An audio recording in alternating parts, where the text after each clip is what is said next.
I'm honored to be here today to report on the survey results from our 2025 survey. As was mentioned, this is the 23rd year that we've been doing that. That is a very long time, and we've got some really interesting results to share. This year, also, we had the highest number of participants. We had about 15% of our members participate, which is very strong when it comes to reporting out survey results. This was an 8-question survey, and it told us a lot. And you're going to dig deeper into some of the sentiment that was shared in these survey results. If there's one thing we can count on, it is uncertainty. But even with that uncertainty, there seems to be a lot of optimism that you'll see in these results. Some of you may be scratching your heads and saying, how can there be optimism? We have these tariffs, we have global supply chain issues, we have concerns around the availability of power. How can there be optimism? Yes, those are concerns, but at the end of the day, what we see is that we just become comfortable with being uncomfortable. So a few marked themes that are impacting the sentiment as I talk to the brokers are 3 things. First, the downtown recovery and the catalytic redevelopment momentum.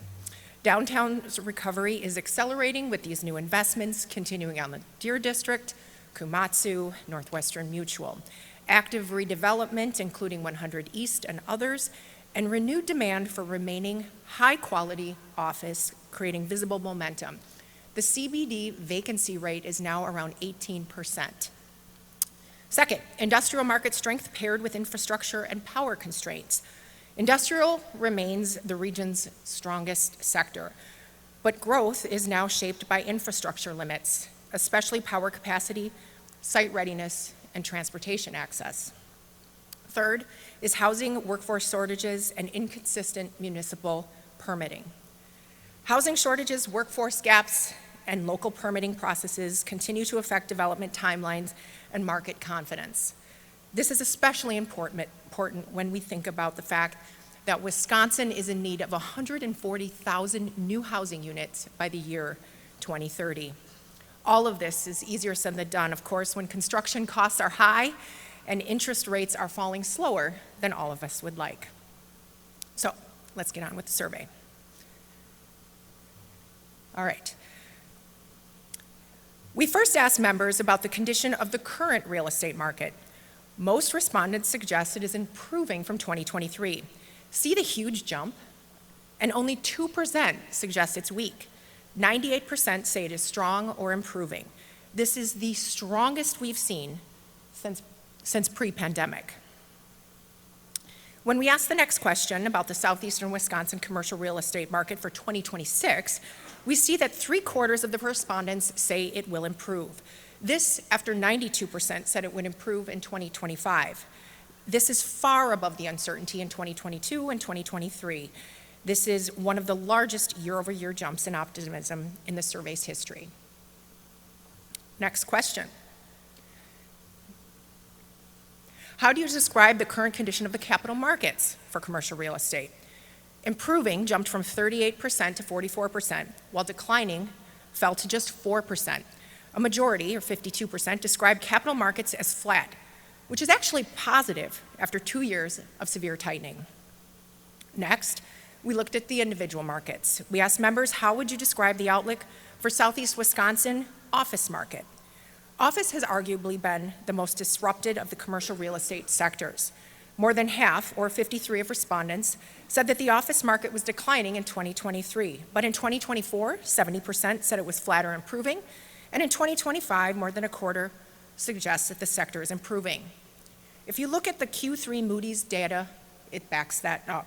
Office demand turned positive in southeast Wisconsin with 78,000 square feet absorbed and vacancy falling across the region to under 20%, indicating early stabilization.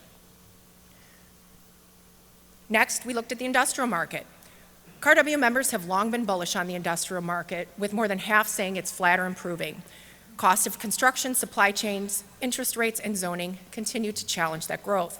However, it's still the region's most resilient, reliably strong sector, with 2% vacancy in Waukesha County and 5.7% across southeast Wisconsin. The retail segment. 39% say it's improving, and only 3% say it's declining. A majority see retail as stable or strengthening. Retail's recovery is one of the brighter spots in the 2025 outlook, driven by new construction, redevelopment, and low vacancy rates under 7%. While the numbers provide important insight, they capture only a fraction of what makes this market exceptional.